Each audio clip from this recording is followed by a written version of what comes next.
नमस्कार, आप देख रहे हैं हम लोग में आज हमारे साथ बहुत ख़ास मेहमान हैं। आपको पता है कि एमसीडी के चुनाव आने वाले हैं और हमारे यहाँ पे इस वक्त आम आदमी पार्टी के नेता, दिल्ली के उप मुख्यमंत्री मनीष सिसोदिया, दिल्ली के शिक्षा मंत्री मनीष सिसोदिया मौजूद हैं आप तमाम लोगों के सवालों का जवाब देने के लिए। क्योंकि आपकी सरकार दिल्ली में है मनीष जी, इसलिए लोगों को उम्मीद भी बहुत है और इसलिए भी क्योंकि आम आदमी पार्टी एक ऐसी पार्टी रही जो बाकी तमाम पार्टियों से अलग होने के दावे पे चुनाव जीती। आपको 70 में से 67 सीट्स मिली तो उम्मीद भी बहुत बढ़ जाती है और उम्मीद का बोझ बहुत होता है। आप इस पर खरे उतरे हैं। आपको लग रहा है एमसीडी चुनाव में जब आप जा रहे हैं तो क्या बता रहे हैं लोगों को? कुछ 4 बड़े काम जो आप बता सके कि हमने किया ये। 4 क्या, बहुत सारे हो सकते हैं, कुछ शॉर्टलिस्ट करके। आपने बात ठीक कही कि बहुत अपेक्षाएं थी और extra ordinary, out of the box करने की अपेक्षाएं थी। इसीलिए आम आदमी पार्टी जब सरकार में आई तो बाकी सब पार्टियां जब सरकार में आती हैं, 5 साल के लिए आ जाती हैं, तो सबसे पहले बिल महंगे करती हैं, बिजली महंगी कर देंगी। जैसे अभी उत्तराखंड में हुआ, सरकार बनी तो सिर्फ 5 राज्यों के चुनाव हुए, सिर्फ उत्तराखंड में नहीं, मध्य प्रदेश में भी एक साथ बिजली महंगी कर दी कि अब तो 2 साल बाद चुनाव है। आम आदमी पार्टी सरकार में आई तो आने के हफ्ते भर के अंदर अंदर बिजली के दाम आधे किए। आने के 1 महीने के अंदर अंदर पूरी दिल्ली में पानी, जहां 20,000 लीटर तक का पानी फ्री किया।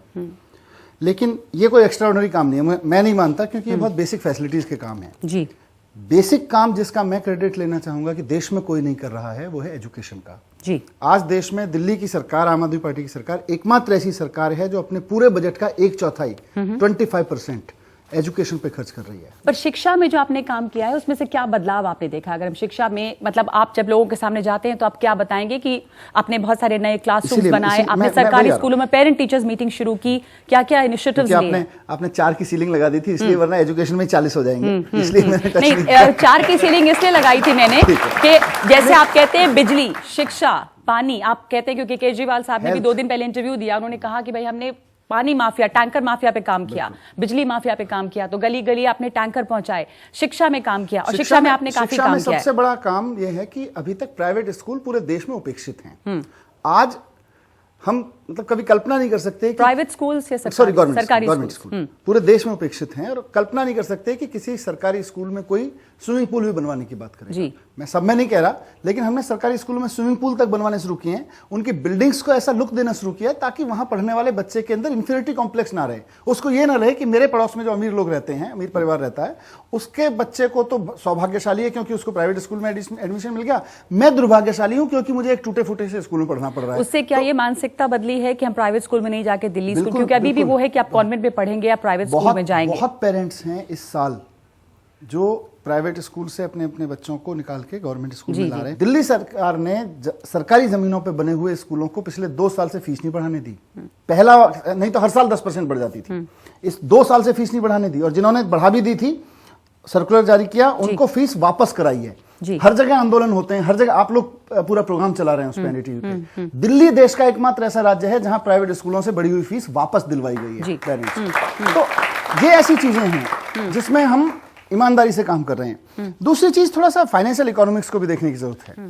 हर जगह टैक्स बढ़ता है, बजट का मतलब हम सब, मैं भी पत्रकार था, जब भी बजट पेश होता था क्या महंगा हुआ यही आकलन करते थे।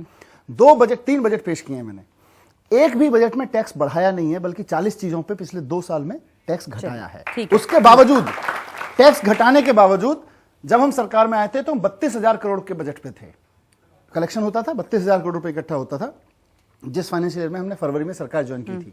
आज हम 48,000 करोड़ के बजट पर खड़े हैं, सिर्फ इसलिए क्योंकि हमने टैक्स कलेक्शन में जो चोरी होती थी, इंस्पेक्टर व्यापारी के यहाँ जाके उससे रिश्वत लेता था, सरकारी खजाने में नहीं लेता था, अपने अकाउंट में लेता था, तो उसको हमने बंद करके आज हम 32,000 करोड़ से 48,000 करोड़ पे पहुंचे, जिससे वापस दिल्ली के ऊपर लग रहा है वो पैसा। लेकिन एक जो बात है आपके खिलाफ जाती है कि आप लोग इस वादे पर आए कि भ्रष्टाचार मुक्त भारत समाज और भ्रष्टाचार मुक्त कराना आपकी जिद है, पर आप पर खुद भ्रष्टाचार के आरोप लगे। अब भ्रष्टाचार के आरोप, शुंगलू कमेटी रिपोर्ट आई, उसके अलावा 97 करोड़ जो विज्ञापन पे खर्च हुए उसको वापस करने की बात। देखिए, जहां तक भ्रष्टाचार की बात है, सीवीसी की परसों एक रिपोर्ट आई है। सीवीसी की रिपोर्ट कहती है कि दिल्ली में पिछले वर्षों की तुलना में 80% लोग कंप्लेंट कम कर रहे हैं भ्रष्टाचार के बारे में सीवीसी के पास, जबकि सेंट्रल मतलब दिल्ली सरकार के खिलाफ आने वाली शिकायतों में 80% कमी आई है, सेंट्रल गवर्नमेंट के खिलाफ आने वाली शिकायतों में 67% की बढ़ोतरी हुई है। तो 80% लोग अगर कम शिकायत कर रहे हैं सीवीसी को, तो इसका मतलब लोगों का लेवल ऑफ तो सेटिस्फेक्शन। आप कह रहे हैं कि दिल्ली सरकार भ्रष्टाचार नहीं कर रही है, केंद्र सरकार कम हुआ भ्रष्टाचार है, कर रही कम है। हुआ है, पहली बात। हम तो जिस दावे पाए थे हम उसी की बात कर रहे हैं। दूसरा, आपने कहा शुंगलू कमेटी। शुंगलू कमेटी मैंने भी पढ़ी है और आपने भी पढ़ी होगी।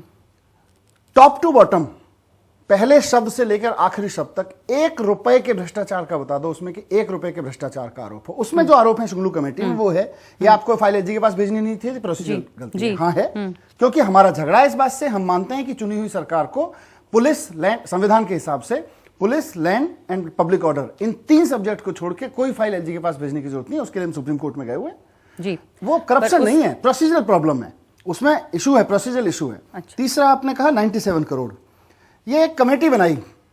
आज के आप दिल्ली के विज्ञापन अखबार उठा के देख लो, केरल के भी अखबार से विज्ञापन मिलेगा आपको, कश्मीर के से भी मिलेगा, तमिलनाडु के से भी मिलेगा, रोज छपते हैं, देश भर के विज्ञापन छपते हैं।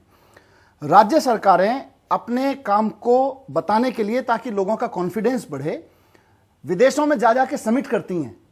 हमने तो सिर्फ यहां अगर टैक्स कम किया, बिजनेस फ्रेंडली माहौल बनाया, एजुकेशन अच्छी की, हेल्थ अच्छी की, देश में विज्ञापन दिए ताकि लोगों का माहौल बने। पर हाँ, एक कई बार आपने काम पूरा नहीं किया उसके पहले। जैसे मुझे याद है कि बीआरटी का काम जब टूटने का शुरू भी नहीं हुआ था, यहाँ पोस्टर लगे थे कि हमने काम, हाँ, तोड़ने का काम बस शुरू हुआ और ऐड लग गए कि हमने जो वादा किया वो पूरा किया। हमने कहा था तोड़ना, आप तो अलग थे ना। आज बीआरटी खाली हो गया ना। आप तो, पर हमें कह रही हूँ कि अगर दूसरी सरकार करती है तो आप तो अलग थे। सुप्रीम कोर्ट ने कहा है कि गड़बड़ नहीं होनी चाहिए, विज्ञापन पे लुक आफ्टर होना चाहिए। सुप्रीम कोर्ट ने यह भी लिख के कहा कि एक इंडिपेंडेंट ऑम्बड्समैन यानी कमेटी बनाई जाए। तो भारतीय जनता पार्टी की केंद्र सरकार को इंडिपेंडेंट लोग मिले जो 2014 के चुनाव में भारतीय जनता पार्टी के लिए स्लोगन लिखते थे। पीयूष पांडे जी भारतीय जनता पार्टी के लिए स्लोगन राइटर है। रजत शर्मा जी, उनकी इंटीग्रिटी, उनका एबीवीपी का कनेक्शन सब जानते हैं। तो अखिल भारतीय विद्यार्थी परिषद से निकले हुए नेता, भारतीय जनता पार्टी के लिए चुनाव में स्लोगन लिखने वाले लोग, उनको उठा के उन्होंने इंडिपेंडेंट कमेटी बनाई, जिसने ये निर्णय लिया है कि भाई आम आदमी पार्टी की सरकार ने मुख्यमंत्री का फोटो छाप दिया, इसलिए सरकार ने विज्ञापन में, इसलिए इनसे वापस पैसे ले लिए जाए सरकार से। मुख्यमंत्री का अखबारों में विज्ञापन में फोटो छापने के ऊपर अगर पैसा वसूला जाएगा पार्टी से, मैं बता रहा हूं कांग्रेस पार्टी और भारतीय जनता पार्टी कंगाल हो जाएंगी। इतना पैसा वसूलना पड़ेगा। आपने एक खासियत है आप लोगों में, एक खासियत आप लोगों में है कि जब आप आरोप लगाते हैं तो आप कहते हैं कि बिल्कुल दूसरा आरोप लगाते हैं आपके खिलाफ साजिश है। एक और बात, शुंगलू रिपोर्ट में जो है, शुंगलू कमेटी में एक रुपए के भ्रष्टाचार का आरोप बता दें। ठीक है, मैं ये पूछ रही हूँ कि उसमें ये भी है कि आपके जो आम आदमी पार्टी के मंत्री हैं उन्होंने 24 फॉरेन ट्रिप की है 18 महीने में, गवर्नमेंट मिनिस्टर्स ने, और ये अनअकाउंटेड है। गृह मंत्रालय की, विदेश मंत्रालय की परमिशन इसमें तमाम करप्शन एंड नेपोटिज्म के चार्ज गलत हैं। कहाँ, मतलब आप कह रहे हैं नहीं है? बिल्कुल। 24 यात्राओं में से 24 यात्राओं में से एक यात्रा मुझे ढूंढ के बता दो जो बिना होम मिनिस्ट्री और बिना फाइनेंस मिनिस्ट्री के बाहर गई। सबसे पहले तो मुझे नहीं, फिर फॉरेन मिनिस्ट्री के उन लोगों को फांसी चढ़ाओ जिनकी वजह से एक मिनिस्टर बाहर निकल। मैं कोई विजय माल्या क्यों चढ़ाएंगे? मैं कोई विजय माल्या फांसी चढ़ाएंगे नहीं, बात करप्शन की नहीं, बात करप्शन की है कि आप लोग करप्शन के खिलाफ आवाज उठाते हैं। अब शर्म की बात यह है कि आपको सफाई देनी पड़ रही है। सफाई नहीं देनी पड़ रही, जबरदस्ती का इशू है। मोहल्ला क्लिनिक प्रोजेक्ट है, उसके लिए भी एक, उसमें भी बात होती भ्रष्टाचार की। आप जान ही रहेंगे, सौम्या जैन, सत्येंद्र जैन की लड़की, हेल्थ मिनिस्टर की, उनको एडवाइजर बना दिया गया मिशन डायरेक्टर के। उसके ऊपर सवाल उठाए कि कैसे अपॉइंटमेंट किया वो। सौम्या जैन 1 रुपए की सैलरी पे भी नहीं थी। वो एक आर्किटेक्ट हैं, वो एडवाइज करने के लिए फ्री में आई। मिनिस्टर की बेटी अगर किसी ग्रुप में फ्री में बैठ के एडवाइस कर देती है, ना किसी अपॉइंटमेंट प्रोसेस में उनको लिया कि साहब अपॉइंटमेंट में फेवरेटिज्म कर दिया गया। यहां इतने सारे लोग हैं, इनमें से कोई कहे भाई मैं एजुकेशन में बहुत एक्सपर्ट हूं, वो मेरे रिश्तेदार भी हो सकते हैं, जानकार भी हो सकते हैं, मेरे आलोचक भी हो सकते हैं, पर अगर उनके पास कोई अच्छा आइडिया है, why should not I take if there is no financial involvement. Advisor है मिशन डायरेक्टर के, तो एडवाइजर कोई ऐसा नहीं है, एडवाइजर कोई पोस्ट नहीं है। एडवाइजर तो एडवाइज कर रहे हैं, कितने लोग एडवाइज करते हैं। वैसे ही मामला है जैसे कि ट्रंप की बेटी इवांका जो है उनके एडवाइजर बन गई। सवाल तो वहां भी उठ रहे हैं, अगर वो पैसा दे रहे हैं वहां, नहीं पैसा वो भी नहीं दे रहे हैं, वो एडवाइजर है उनको व्हाइट हाउस, तो उस पे भी सवाल उठ रहे हैं। तो दुनिया में सवाल तो इस पे उठते हैं, तो आपके भी ऊपर उठ रहे हैं। कोई भी अगर एडवाइस लेता है, मैं 1000 लोगों से एडवाइस लेता हूं, अपने घर में भी मैं अपनी पत्नी से भी बात करता हूं, पर इनकी नियुक्ति पे जो मुहर लगी उस पे सवाल उठे, दूसरी पार्टीज ने उठाए हैं। बल्कि कांग्रेस ने तो प्रेसिडेंट का इंटरवेंशन मांगा है कि हम FIR रजिस्टर करना चाहते हैं आम आदमी पार्टी के खिलाफ। इस पे मेरा काउंटर क्वेश्चन है कि मुझे ये तो बता दो करप्शन कहां है इसमें। अगर उसको कोई पैसा दे रहे होते, स्वाति मालीवाल को जो बंगला मिला उस पे करप्शन है। अगर कोई वैकेंसी निकाली होती और वैकेंसी निकाल के 50 लोगों ने अप्लाई किया होता और हम उसको उठा लेते कि भाई ये तो फिर नेपोटिज्म हो गया। कोई पोस्ट ही नहीं है। Advisor is like anybody can become advisor, that too without salary. ठीक है, कोई पोस्ट होती है, उसकी सैलरी होती है, उसके लिए विज्ञापन निकाला जाता है, उसमें अगर कोई फेवरेटिज्म होता है, ठीक है। अब मैं यहां बैठे लोगों से कोई कहे मेरे को स्कूल में बहुत बढ़िया आपको थिएटर सिखाना आता है, आ जाओ जी थिएटर सिखा दो मेरे बच्चों को। अब इसमें अगर वो कह रहे हैं मैं फ्री में सिखाना चाहता हूं, कोई जरूरत नहीं है उसके पैसे की मुझे, ठीक है। और बंगला अलॉट हुआ स्वाति मालीवाल डीसीडब्ल्यू के चेयरमैन है, उनको बंगला तो उस पर सवाल क्यों उठ रहे हैं फिर? वही मैं पूछ रहा हूँ। मैं आपसे पूछ रही हूँ कि इसमें फिर अगर गुंजाइश नहीं थी सवाल उठने की, अगर ये बिल्कुल तो फ्री एंड फेयर है, तो फिर क्यों लोग सवाल उठा रहे हैं इसके ऊपर? अप्रूवल नहीं लिया। तो आपको ये लग रहा है कि ये एलजी और आम आदमी पार्टी के बीच में जो खटपट रही उसका नतीजा है ये सवाल एलजी से जो भाई स्वाति मालीवाल को बंगला दिया, ऑब्जेक्शन उसमें सिर्फ इतना था, सब एलजी से अप्रूवल नहीं लिया। सुंगलू कमेटी यही रिपोर्ट कहती है, सुंगलू कमेटी रिपोर्ट में यही लिखा है, इसमें विदाउट एलजी अप्रूवल दे दिया गया। आप अप्रूवल दे दो यार, डीसीडब्ल्यू की चेयरमैन है दिल्ली के महिला आयोग की, वो इतना काम कर रही है, चेयरमैन, उसको घर तो देना ही है ना, मंत्रियों को घर तो दिया ही जाता है ना। जी जी, पहले तो आप लोग वो भी लेने को तैयार नहीं थे, आपने कहना था कि फिर गलत कैसे गलत है? गलत है क्या ये? गलत इसलिए है, जब चुने गए थे भाई, तो ये बात सब जगह की ऐसे लोग आए हैं चुन के जो कि सरकारी चीजें इस्तेमाल नहीं करना चाहते हैं। एक बाइट लिखा दो जहां ये कहा हो कि बंगला नहीं लेंगे। ये कहा था ये जो 6-6 एकड़ 10-10 एकड़ के बंगले हैं, एक सामान्य मकानों में रहना चाहिए मंत्रियों को संतरियों को। ये कहा था लाल बत्ती की गाड़ी नहीं लेंगे। आज भी 2 साल हो गए, ना सिक्योरिटी लेके चलता हूं ना लाल बत्ती की गाड़ी लेके। जी जी, इसलिए चुनौती देके कहता हूं एक बाइट दिखा दो जहां ये कहा हो सरकारी गाड़ी में नहीं बैठेंगे, सरकारी घरों में नहीं रहेंगे। अरे सरकारी घरों में नहीं रहेंगे, पांडव नगर के 4थे मंजिले से मैं मंत्रालय चला पाऊंगा? आपका सबसे बड़ा स्लोगन जो आप अभी भी कह रहे हैं, जो कहा वो किया, जो कहा वो किया पे आप खरे उतरे हैं। तो अब आप जब एमसीडी चुनाव में जाएंगे और इस चुनाव में अगर आप जीतते हैं, तो ये जो चुनाव है वो इतना ज्यादा, इसमें अमित शाह कैंपेन कर रहे हैं, इसमें अमरिंदर सिंह आ रहे हैं, तो ये एमसीडी चुनाव इतने बड़े पैमाने पे लोग डर गए हैं आम आदमी पार्टी से क्या? पहली बार नगर निगम चुनाव में बड़ी बड़ी राष्ट्रीय पार्टियां, बड़े बड़े राष्ट्रीय महारथी घबराए हुए हैं यार, कहीं हार ना जाएं। पहली बार तो डर गए हैं आपको लग रहा है? भी, मुंबई भी हमारे जितना ही शहर है, बल्कि दिल्ली सरकार का बजट है 48,000 करोड़ रुपए का, मुंबई की बीएमसी का बजट है 45,000 करोड़ रुपए का। उसमें एक बार भी ना अमित शाह गए ना कोई मुख्यमंत्री गए यहाँ से। दिल्ली में खतरा है, ऐसा लग रहा है। दिल्ली में आपसे दिल्ली में सच्चाई से डरते हैं, हमारी औकात नहीं है कुछ। अच्छा, क्योंकि हम सच्चाई से काम कर रहे हैं, इसलिए सच्चाई से डरते हैं लोग। तो अगर वो लोग डर रहे हैं और आप, तो ये जो चुनाव होंगे उसमें अगर आप जीतते हैं, तो ये आपके कामकाज पे रेफरेंडम होगा? आपने जो 2 साल काम किया है उस पे मुहर लगेगी। अगर आप हार जाते हैं तो आपके काम पे मुहर होगी ये? बिल्कुल, हम तो लोगों से कह रहे हैं। पर मुख्यमंत्री अरविंद केजरीवाल ने कहा एक दिन पहले ही हमारे चैनल में इंटरव्यू पे कि नहीं, अगर हम हारते हैं तो ये ईवीएम की गड़बड़ी है, पूरा ईवीएम जो है वो रिग्ड है और कबाड़ी से लेकर आ गए हैं पुराने ईवीएम, और अगर हम जीतेंगे तो हमारा काम। वाले मुद्दे पे आएंगे तो अगले सेगमेंट में। हाँ, मैं ईवीएम, अब ईवीएम पे मैं आ रही हूँ, क्योंकि अरविंद केजरीवाल ने खुद बार-बार आप लोगों ने सवाल उठाए ईवीएम। देखिए, पहली बात तो ये कि हम लोगों से बीच में जाके जनता से जब वोट मांग रहे हैं तो हम यही कह रहे हैं कि 2 साल में उतना किया जितना कहा था। जो 2 महीने में हो सकता था 2 महीने में कर दिया, जो 2 साल में हो सकता था 2 साल में कर दिया, जो 5 साल में होने वाली चीजें हैं ठोक के कह रहे हैं 5 साल में करके रहेंगे। कोई चीज ऐसी नहीं बचेगी जो नहीं करेंगे। ठीक है, अब मैं ईवीएम के सवाल पे अगर आऊं, तो आप लोगों ने, एक तो ये भी कहा जा रहा है कि गोवा में जो हुआ, पंजाब में जो हुआ, उसके बारे में जब भी सवाल पूछा जाता है तो मुख्यमंत्री ने जब बोला भी, तो वो ये मानने को तैयार ही नहीं है कि आपकी कमी क्या रहेगी या क्या किया, सीधे ये कहना कि वहां गड़बड़ हुई है। ये भी आपके खिलाफ इसलिए लोग कह रहे हैं कि ओवर कॉन्फिडेंस है, ओवर कॉन्फिडेंस है, इसलिए आप लोग। जब से हमने ईवीएम पे बोलना शुरू किया, पहले हमसे कहा गया भाई आप 67 पे नहीं बोले, आप 67 पे तो नहीं बोलते थे, आप तो पूछेंगे ये लोग। 70 में से 67 जीते, तब तो ईवीएम में गड़बड़ी नहीं बोले, वो हमका जवाब देना चाहिए, हमारे जवाब को मौका देना चाहिए। हम 67 पे भी नहीं बोले थे। जब भारतीय जनता पार्टी को 282 सीटें मिली थी केंद्र में, हम तब भी नहीं बोले थे। जब हरियाणा में, महाराष्ट्र में, झारखंड में, असम में ये लोग जीते थे, हम तब भी नहीं बोले थे। लेकिन हम तब बोले जब मुंबई के चुनाव में, जहां भाजपा जीती है, वहां मतलब भाजपा शिवसेना जीती है, लेकिन एक आदमी खड़ा होकर कहता है साहब मैंने अपने बूथ पे खुद को वोट दिया था और मेरे परिवार के 15 और लोग हैं जिन्होंने मुझको वोट दिया था, मैं इंडिपेंडेंट कैंडिडेट था अपने बूथ पे, मेरी वोट 0 आई है। जब पुणे में 3 लोग खड़े होकर कहते हैं कि साहब वोट कास्ट तो कम हुई थी, आपकी जो वोट काउंटेड है उनका टोटल ज्यादा आ रहा है, 3 बूथ पे आ रहा है। चलो वो भी डिस्कशन पॉइंट था।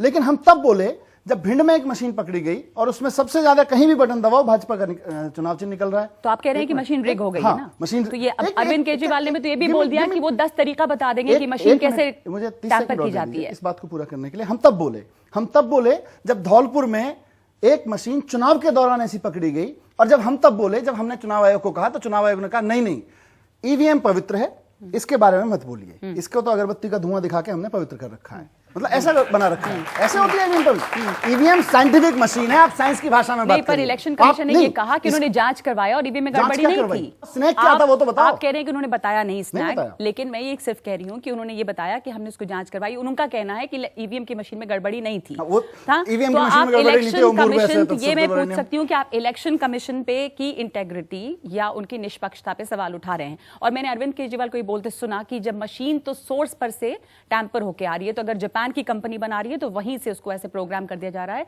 कि वो बीजेपी को जिता दे। ये कह रहे हैं आप। ईवीएम बार बार ये क्यों कह रहा है कि गड़बड़ी नहीं हो सकती? ये इलेक्शन कमीशन ने अगर जांच करा ली है, अगर सही थी, तो फिर ये बताइए कि उस कलेक्टर को क्यों हटाया, है ना? अगर सही थी तो फिर कलेक्टर की क्या गलती है बेचारे की, एसपी की क्या गलती है? हो सकती है। अगर अगर अगर मशीन सही थी तो आप ये क्यों कह रहे हैं कि हमने उसमें टेक्निकल स्नैक पाया गया था, हमने रिप्लेस कर दी? आप सिर्फ ये बता दीजिए टेक्निकल स्नैक था क्या?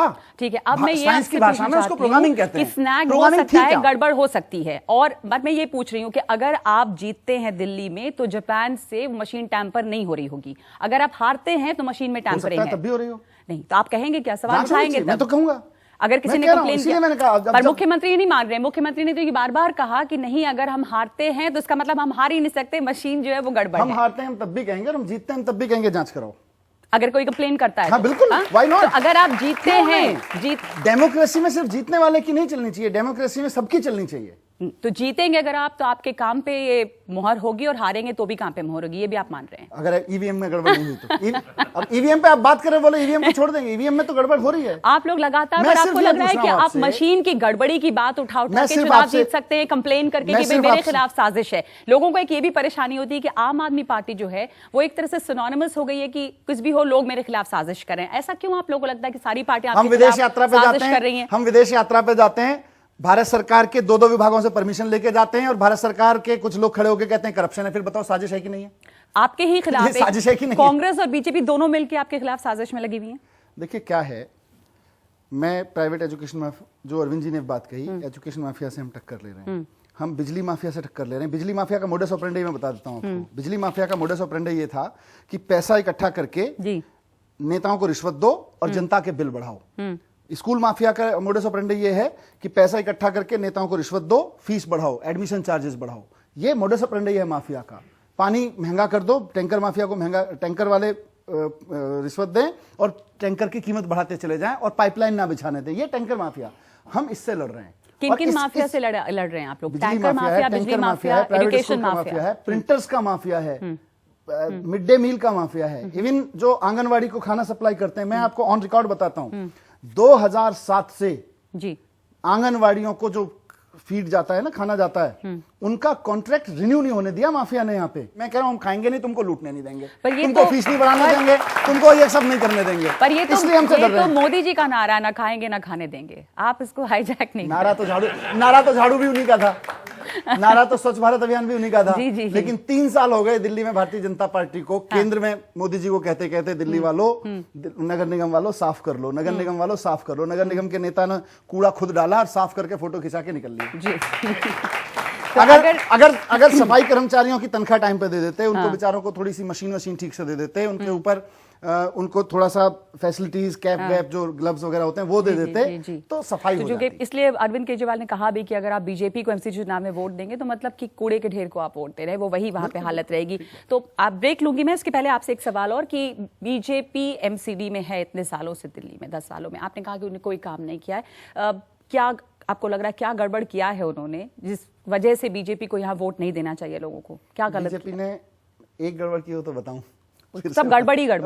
उन्होंने पूरी दिल्ली में ऐसा माहौल बना के रखा हुआ है कि कोई भी अपना मकान बनाने चले सबसे पहले जेई आ जाता है, और जब तक 50,000 रुपए और 1 लाख रुपए का लेंटर की रिश्वत नहीं पहुंच जाती है, तब तक आम आदमी की औकात नहीं है अपना छज्जा भी खड़ा कर ले यहाँ पे दिल्ली में।